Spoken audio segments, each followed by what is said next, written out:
están? Aprovechamos este verano para hacer una edición especial de Futuro 360 y revisar lo mejor de la temporada anterior, que fue mucho.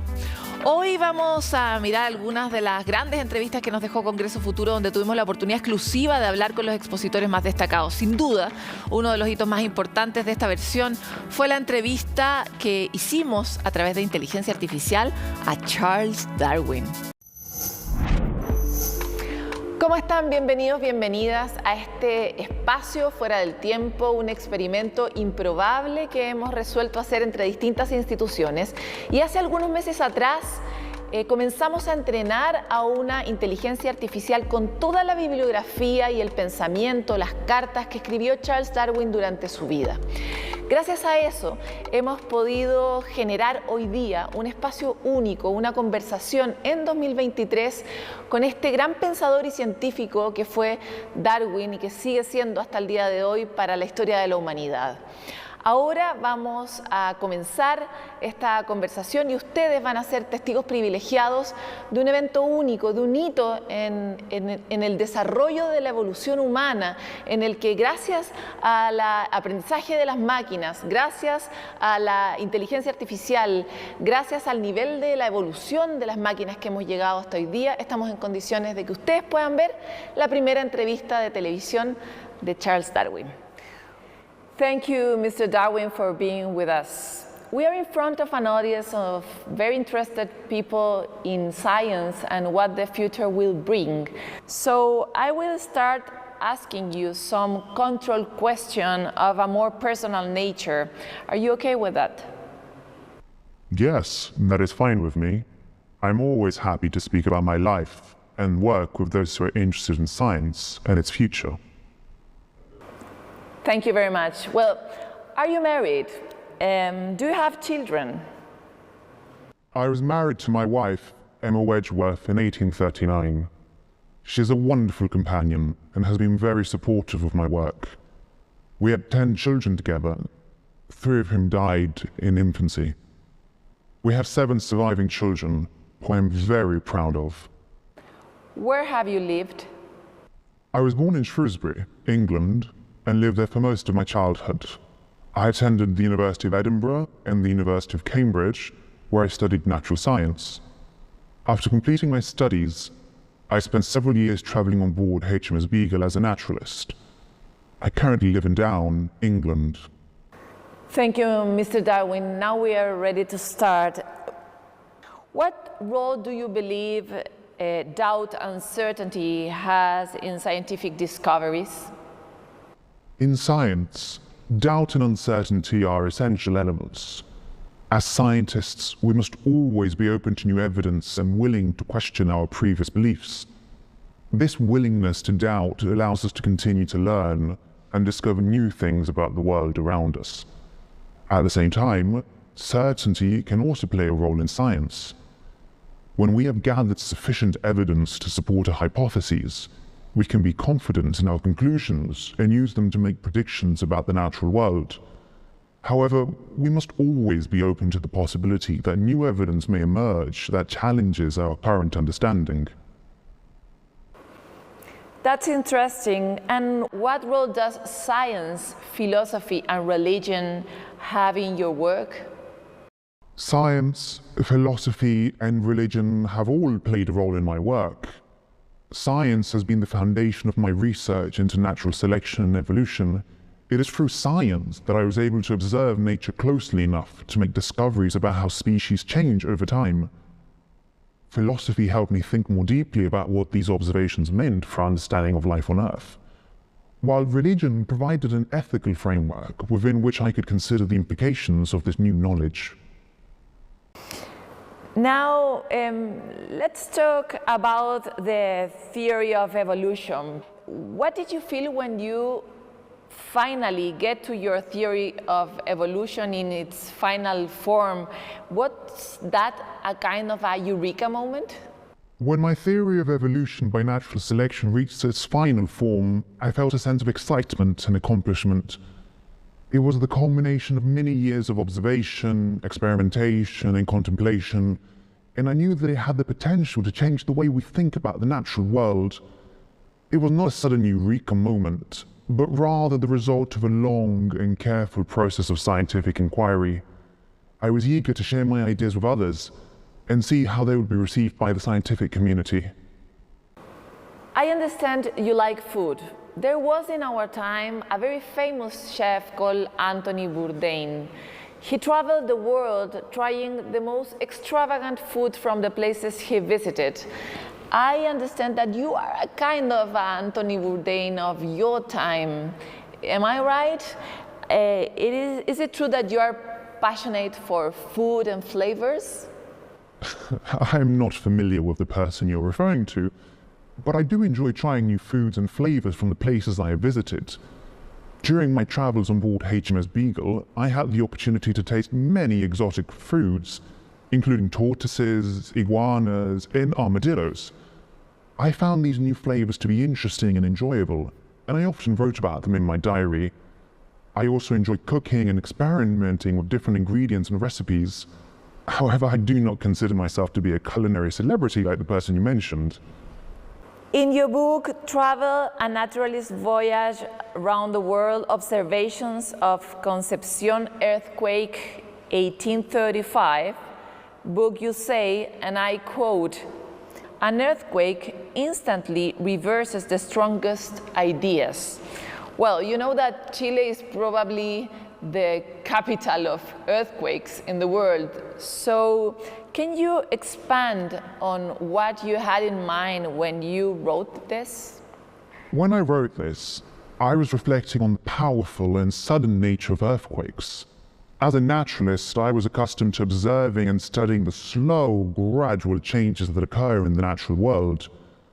However, an earthquake is a sudden and violent event that can drastically alter the landscape and cause widespread destruction. This sudden and unexpected change can challenge our preconceived notions and ideas about the natural world, and it can make us question the stability and certainty of our surroundings. In this sense, an earthquake can reverse our strongest ideas and beliefs about the natural world. Definitely. And in what part of the world did you find the most impressive species? And what did you find impressive about them? I have had the opportunity to observe and study many impressive species of plants and animals from all over the world. It is difficult to say which part of the planet has the most impressive species, as each region has its own unique and fascinating diversity. For example, the Galapagos Islands, which I visited during my voyage on HMS Beagle. They are home to many species of plants and animals that are found nowhere else on Earth. I was particularly impressed by the variety of finches on the islands, which showed evidence of adaptation to different environments and diets.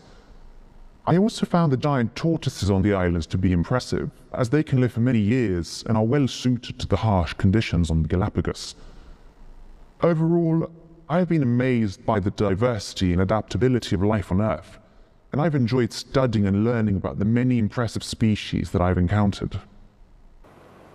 When we are in nature, it's easy to get over the idea of how small we are in the universe. What thoughts about humility does contemplating and understanding nature brings you? Contemplating and understanding nature has taught me the importance of humility.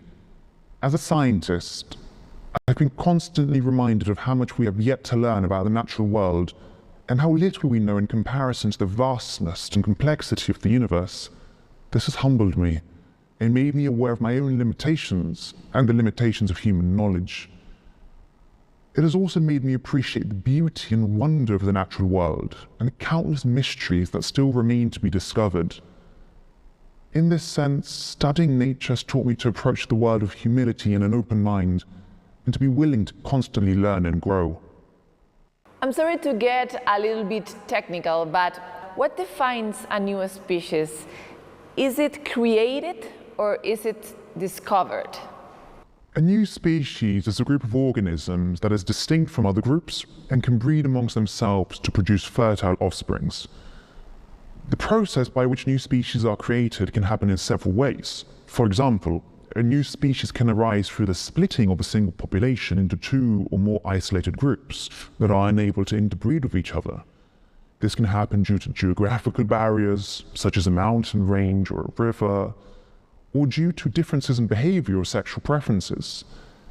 In this sense, new species are both created and discovered, as they arise through natural processes and are then identified and named by scientists. Charles, are we the strongest species on Earth? What do you think, for example, about plants in relation to humans? It is difficult to say whether humans are the strongest species, as strength can be measured in many different ways. In terms of physical strength, there are many other animals that are stronger than humans. For example, as gorillas and elephants, they are much stronger than humans in terms of physical, raw power. In terms of intelligence, humans are considered to be one of the most intelligent species on Earth, with complex brains and the ability to develop and use advanced tools and technologies. In terms of plants, men and other animals are dependent on plants for food, air, and other resources. While plants may not have the same physical or intellectual powers as men or animals, they are of vital importance and should not be underestimated. Is there such a thing like reverse evolution or involution? You could be describing a process by which an organism loses characteristics or abilities that it once had. For example, some species of cave-dwelling fish have lost their eyes over time, as they no longer need them in their dark underground environment. However, it is important to know that evolution is a process that occurs over long periods of time and is driven by natural selection. It favors traits that are advantageous for survival and reproduction. While some traits may be lost, this does not necessarily mean that the organism is evolving in reverse. Instead, the organism is simply adapting to its current environment. Yes, interesting, but from your point of view, is sex the most perfect or successful instrument for natural selection? Sex is an important instrument for natural selection, but it is not necessarily the most successful one.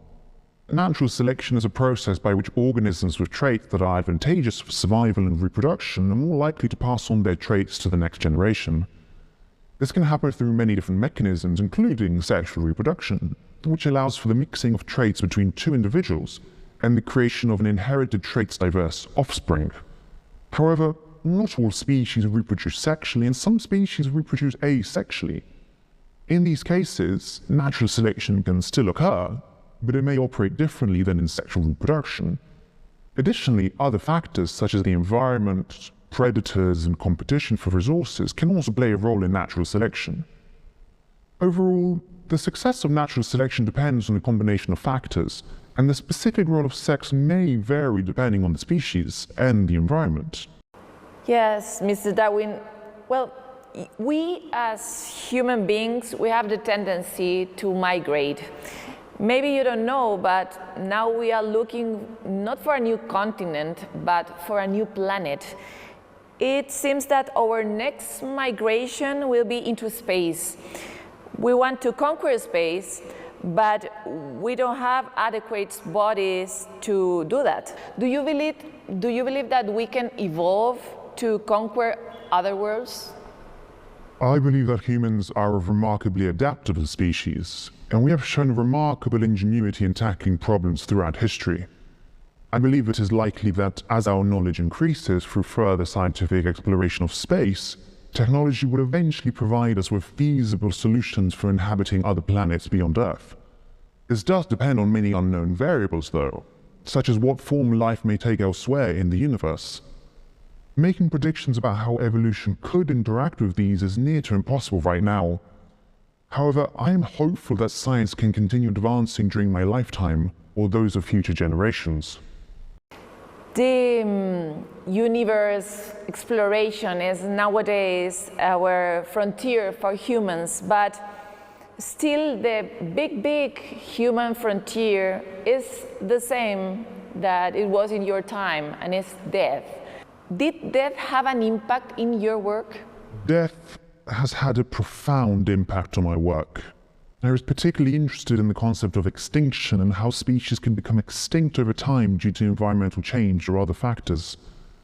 This led me to develop theories about natural selection and evolution, which have since become widely accepted by scientists around the world.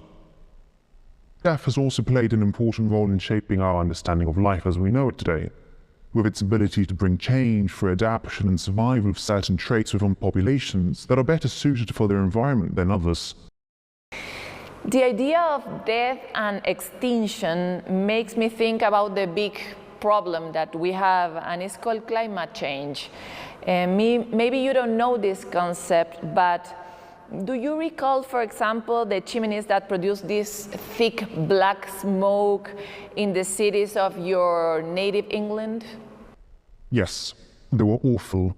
The air was so bad in London in the 1840s that there was a popular belief that the smoke would cause the city to become uninhabitable. That's actually one of the reasons that Charles Dickens included so much criticism of industrialization in many of his novels. There was a real sense that the city had become completely overwhelmed with factories.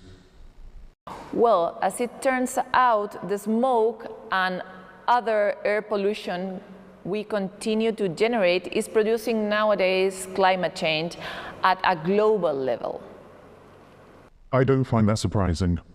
People really didn't fully understand the potential repercussions of the rapid industrialization that was taking place.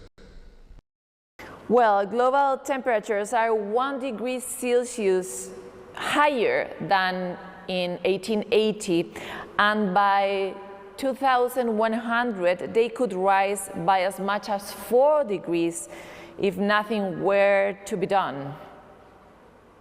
That's an incredibly huge transformation. Just 1 degree change can have massive impacts. A 4-degree increase in world temperature would utterly transform the planet. We're talking about the extinction of thousands of species, enormous population displacements due to drought and famine, and widespread economic uncertainty. It really is an existential threat to human civilization. Sure, but from your experience, what would it lead to the extinction of thousands of species? A rise of 4 degrees would completely alter natural conditions. Many species will naturally be unable to cope with such a massive rise in temperatures, causing them to die out. There is also the possibility of cascading effects. One species of insect might not be able to survive, and if they are a food source, then the birds that eat them might die out too. This will cause an enormous disruption, which could lead to the extinction of many other species. Plants and animals are bound together by a web of complex relations. In our time, we are experiencing a global phenomenon called climate change, linked to the accumulation of certain gases in the atmosphere due to exponential growth of industrial and economic activities. I recall the chimneys that produced a thick black smoke in England. This was especially true of industrial cities like Manchester and Birmingham, where factories were producing goods for export around the world. The air quality in these places could be quite poor due to all of the pollution from burning coal and other materials used by industry at the time. It is clear now how changes in air temperature can affect life on Earth, as we have seen with climate change over recent decades, something which would not have been understood during my lifetime. Changes such as increased temperatures or decreased oxygen levels can cause species to migrate away from areas they are accustomed to, leading them into unfamiliar habitats where competition may be higher than usual, resulting in reduced numbers overall within certain populations, or even extinction if conditions become extreme enough. Vamos a hacer una pequeña pausa en esta interesante conversación, pero volvemos con mucho más. Quédese con nosotros.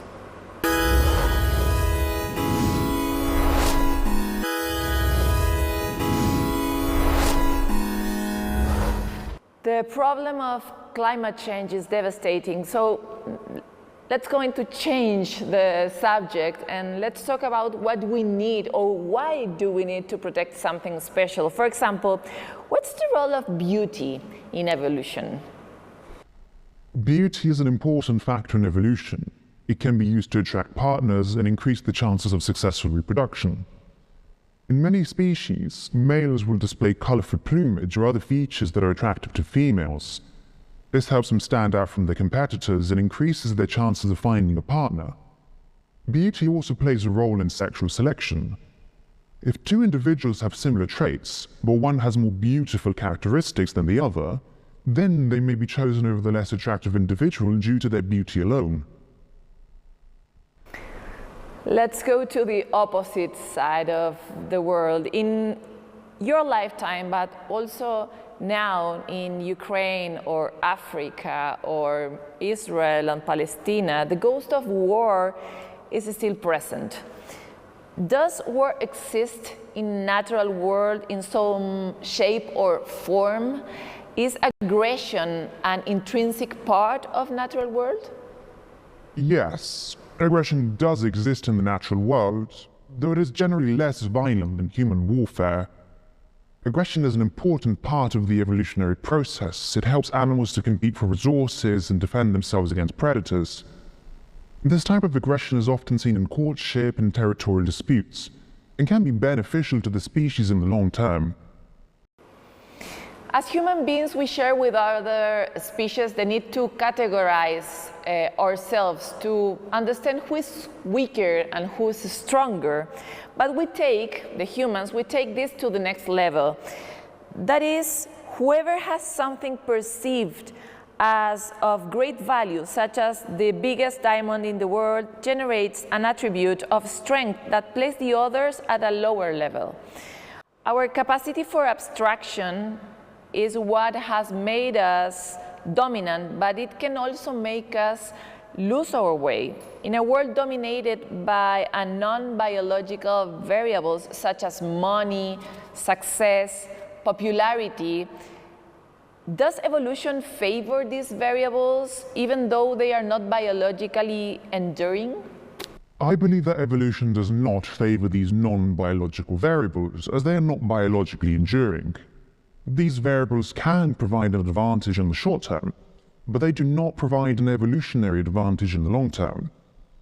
Evolution favors traits that are beneficial to the species in the long term, such as the ability to adapt to changing environments, find food, and reproduce successfully. Humans organize under different governing models, such as democracy, totalitarianism, monarchy. Does natural world have hierarchies? What can we learn from that? The natural world does have hierarchies. Animals can form hierarchies based on dominance and power within a group, and these hierarchies can help them to survive. We can learn from these hierarchies that power and dominance can be beneficial in certain contexts. But it is also important to remember that cooperation and collaboration are essential for a successful society. We know of Yokuslu, known as Fuija Basket, the Kaweshkar who traveled along with you in the Beagle and who was abducted but Fitzroy taken to London and educated in a Victoria school and was returned to the Bay of Bulaya in Tierra del Fuego. She chose voluntarily to go back to her original natural habitat. Why do you think she chose that? And how did you feel about this choice of natural life over knowledge and civilization? I believe Fugia Basket chose to return to her original natural habitat because she felt more at home there than she did in the unfamiliar environment of England. I respect her choice, as I believe it is important to respect different cultures and lifestyles. I was also impressed by her courage in returning to her home, despite the dangers she may have faced. For me, this showed the strength of her connection to her original home and the power of her love for the natural world. And why did you not mention Fugia Basket in your writings?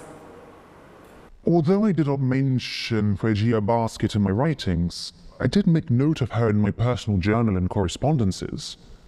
I chose not to include her in my writings because I was focused on presenting my scientific theories, and her story did not fit into that narrative.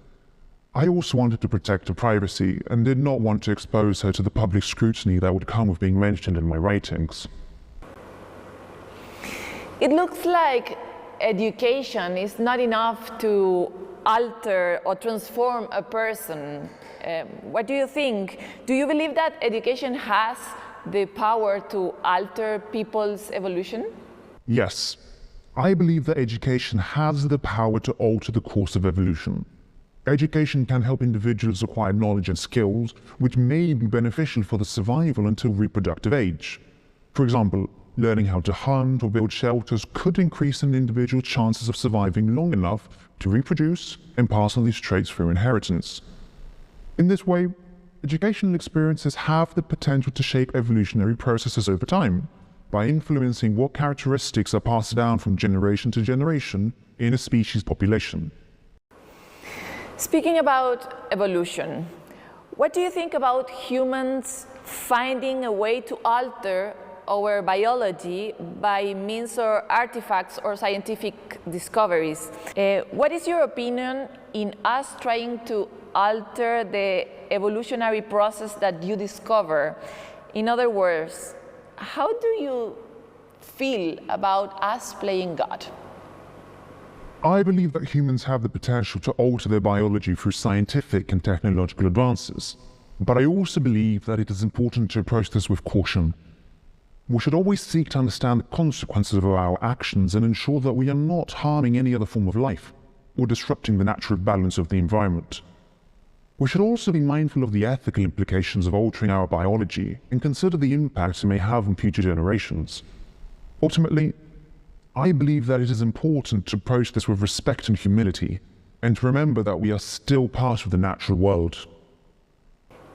Sometimes evolutionary changes occur at the same time in different places of the world. In fact, thinkers, for example, in different places, sometimes they get to the same idea. Maybe you have experienced that. Do you believe that there is a sort of invisible net of relations that connect humans, like those of fungi or a kind of pollen? I do believe that there is an invisible web of relations that connects humans, just like there are connections between fungi and species of pollen. I believe that this connection is based on the fact that we all share a common ancestor, and that information and ideas can be shared and passed down through generations. This connection can be seen in the similarities between cultures and technologies that exist in different parts of the world, as well as in the way that similar ideas can emerge in different places at the same time. Thank you very much, Mr. Darwin, for this conversation. It's been a real pleasure and a surprise to have you here talking with us. I hope to see you in the future, well, especially me, who really is going to die, not you. Thank you very much for your kind words. It is a great honor to be here, and I'm delighted that so many people are interested in my work. I've been fortunate enough to have spent the last few decades of my life studying nature. My hope is that future generations will continue exploring these topics with even greater insight than we can today. Este es un ejercicio insólito que hemos decidido hacer en el marco del Congreso Futuro 2023 para observar e imaginar nuevas preguntas y nuevas respuestas de la mano del avance tecnológico. Gracias al conocimiento humano, gracias a la colaboración, gracias a la velocidad a la que estamos avanzando hoy día como civilizaciones, que hoy podemos revivir a alguien que murió hace 2 siglos atrás y traer su pensamiento, sus respuestas y su visión al presente e iluminar eventualmente preguntas del futuro. Ahora, otras preguntas surgen también. ¿Qué otros alcances podría ser este uso de tecnología? ¿A qué otras personas nos gustaría tener sentadas acá? Y por otro lado, ¿qué impactos negativos podría tener este experimento que estamos realizando en el mismo desarrollo de nuestra civilización? El objetivo de Congreso Futuro es abrir estas preguntas y traerlas a la vida cotidiana de los ciudadanos, que no vemos cómo estos avances están impactando el planeta. Es por eso que hoy quisimos hacer este ejercicio para que cada uno de nosotros sea un agente activo en el desarrollo futuro de la tecnología.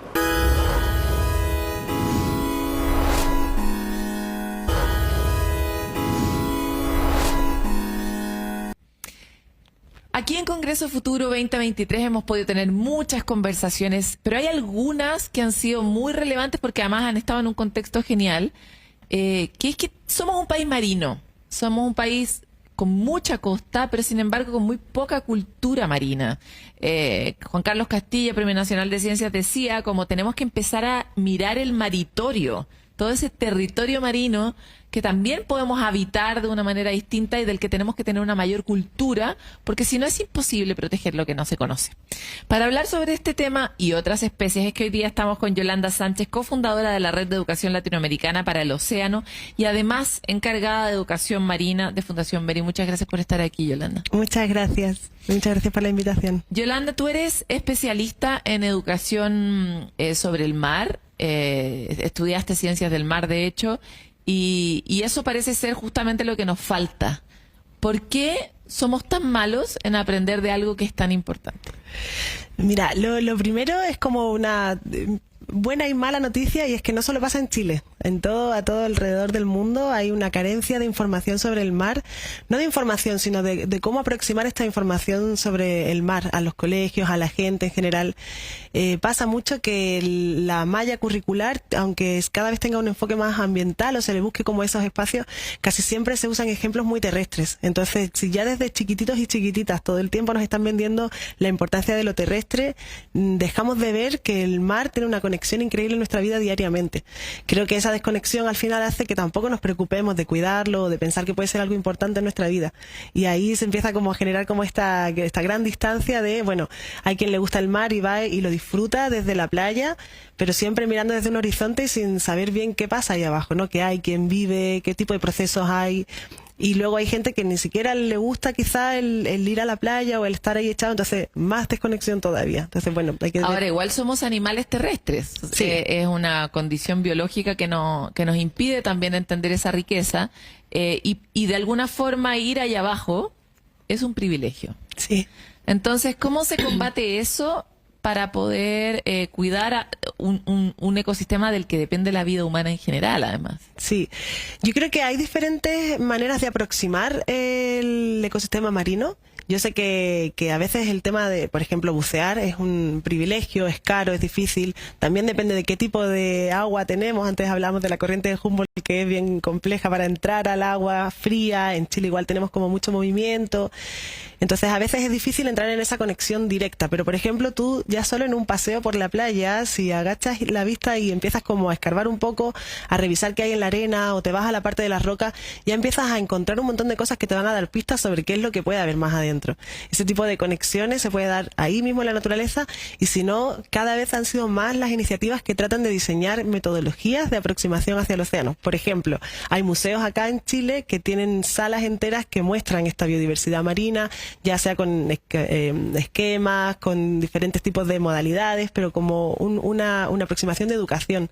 También empieza a usarse mucho el tema de la realidad virtual, realidad aumentada, para buscar maneras en las que uno puede como conectar con eso que es más difícil ver. Y por supuesto está el tema de los acuarios, que puede ser un tema más complejo, pero que si se les da un uso educativo, siempre van a generar una conexión también de acercamiento. Por ejemplo, en Las Cruces, en la Estación Costera de Investigaciones Marinas de Las Cruces, durante muchos años existió y ahora sigue existiendo un acuario muy chiquitito que ha servido como un punto de conexión de la gente con el mar. Y es muy pequeñito y tiene un enfoque educativo que ha generado como esa pérdida de miedo a entender un poco más sobre el mar. Tú trabajas mucho con niños y eso supone tal vez más desafíos o tal vez es más fácil, la verdad no sé, que con adultos. ¿Cuáles son las técnicas que tal vez profesores o padres podrían utilizar para sensibilizar a los niños con el mar? Yo creo que en todos estos años, bueno, primero que creo que es muy difícil con niños y niñas, pero padres y madres también a veces, o adultos en general, es difícil porque además se prestan un poco menos al juego, ¿no? Entonces como a la indagación, hay más miedo al error, a equivocarse en una respuesta. Pero por lo general, para todo tipo de educación, creo que siempre hay que partir desde conocer un poquito con quién vas a trabajar, ¿no? Estudiar un poquito el público y ver qué tipo de intereses hay, qué tipo de conocimiento hay, porque no es lo mismo alguien que te va a hablar que no haya vivido nunca en la playa, o que alguien que tenga familia de pescadores, o alguien que consuma continuamente, o que sea. Entonces, conocer un poquito al público y darse ese espacio antes de diseñar tu metodología educativa, poder entender hacia dónde vas, qué les interesa, y usar ese interés un poco para entrar con la información que tú quieres. Si a ti hay algo que te apasiona mucho, yo voy a ver cómo lo que yo te quiero contar conecta con eso, y ahí está como mi discurso educativo. Entonces, ese tipo de metodologías de entender el contexto, de entender los intereses, de darte el tiempo, de evaluar continuamente, no dar por hecho que porque ya lo hayas diseñado o lo estés implementando y te pongas muy contento de hacerlo, vaya a funcionar. Tomarse el tiempo de evaluar y ver, está cumpliendo el objetivo, esto sí me está funcionando, esto no, reinvento, tener como mucha capacidad de adaptarte todo el tiempo a que tu programa educativo sea flexible, sea moldeable, porque siempre está en continuo cambio. Y de repente sale una noticia que hace que cambie el interés de la gente con la que trabajas, o de repente pasa, no sé, hay un vídeo de YouTube que se hizo muy famoso y ahí todas las curiosidades van a otro tipo de animal marino, no sé. Entonces, como estar siempre en eso. Y yo últimamente he trabajado mucho y me estaba encantando el tema del liderazgo, como trabajar no solo a compartirte a ti, por ejemplo, la información y que tú uses esa información para ver cómo puedes tomar decisiones un poco más responsables, sino que yo también te voy a entregar herramientas de comunicación y liderazgo para que tú seas después quien va a contarle al resto de tu equipo, de tu gente, de tu familia, todas esas cosas que has aprendido y tratar como de ser cada vez más gente, como expandiendo toda la información. ¿Y esas herramientas de liderazgo tú también se las entregas a los niños y niñas? Sí. Sí, y es muy divertido porque normalmente no hay una costumbre de darles ese espacio a niños y niñas, ¿no? Como que ellos están acostumbrados a que tú llegues y les cuentes todo lo que ellos tienen que saber y si acaso que hagan una prueba después o que les indiques dónde tienen que poner el texto y la foto del pez o del animal. Entonces, llegar a una clase, dar ciertas instrucciones y convertirte más en un guía educativo o en una guía más que en el profesor, es como llegar y sentarte y darles espacio, ¿no? Y ahí eso requiere una paciencia que muchas veces no tenemos y que en la escuela, por desgracia, no se da ese tiempo porque uno tiene que cumplir unos objetivos dentro de la malla curricular.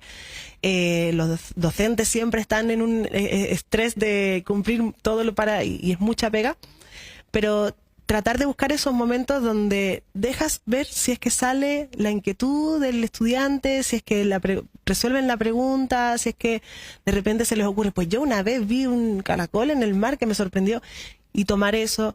Entonces el liderazgo para mí es súper bonito, requiere tiempo y siempre los resultados son muy lindos, ¿no? Después de 4 o 5 sesiones con grupos de jóvenes, que por ejemplo yo lo he trabajado mucho en uno de los grupos que le he tenido siempre más cariño ha sido en Juan Fernández, donde trabajamos con un grupo de jóvenes que después ellos tenían que hacer unos talleres para su comunidad. Entonces ellos preparaban un montón de materiales y cositas como ruleta de preguntas sobre esos materiales y concursos. Entonces, a la hora de ellos preguntar esas cosas y ver que muchos de los adultos que estaban allá no podían responder porque no tenían esa información y ellos sí, eso les da así como un impulso de empoderamiento increíble. Yo conozco la información y ahora yo soy educador o educadora marina y creo que eso como que los ayuda a posicionarse cada vez más a favor de la conservación marina, de querer seguir cuidando. La verdad es que han sido proyectos muy bonitos.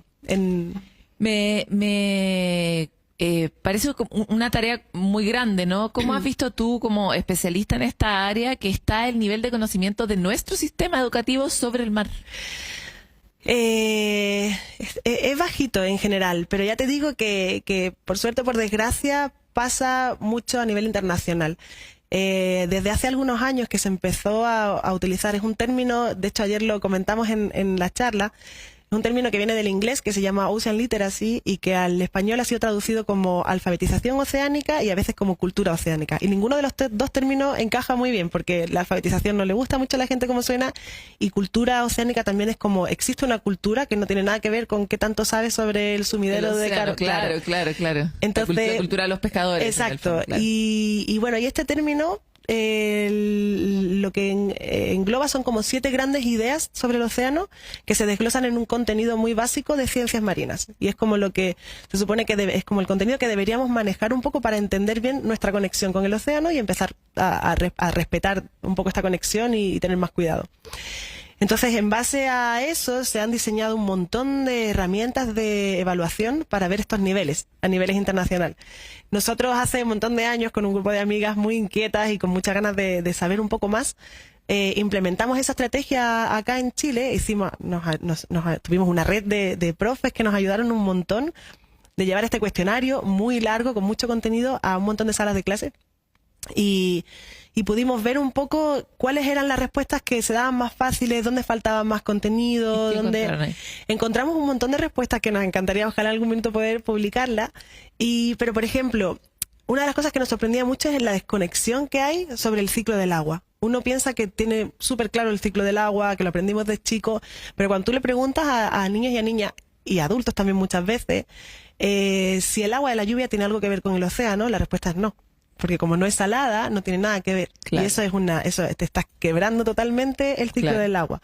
Entonces, parámetros así, nos dimos cuenta de que también hay un miedo, ¿no? al océano, como que siempre hay como una respuesta que tiene que ver con, a mí no me gusta tanto el océano porque siento que me da miedo, ¿no? Y es verdad que hay una trayectoria de cosas que han pasado en Chile que han generado como ese miedo a si yo me meto al mar de esta manera, y que es un mar, como decíamos antes, como con mucha fuerza. Entonces ese respeto que está bien implementado desde pequeños, de decir, bueno, vamos a tener cuidado cuando estamos en el mar, pero también ha generado un poco esa distancia. Entonces cositas así nos han ido sirviendo.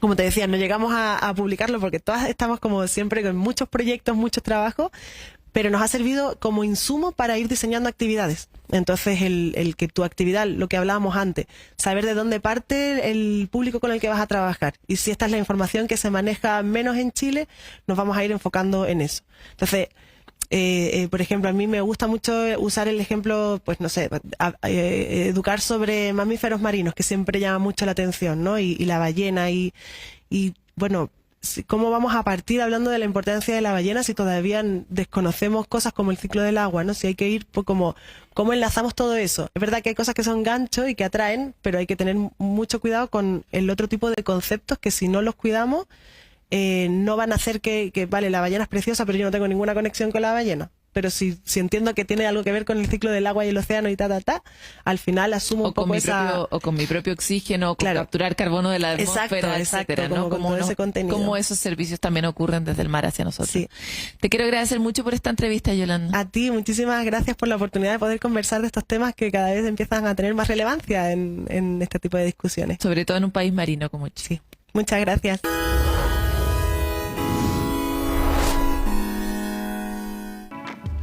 Transformar el pensamiento para poder transformar el mundo. ¿Qué tipo de inteligencia artificial queremos y para qué? ¿De qué manera necesitamos aprender a relacionarnos nuevamente con la importancia del océano? ¿Y cómo podríamos tal vez cambiar nuestro equilibrio con la naturaleza?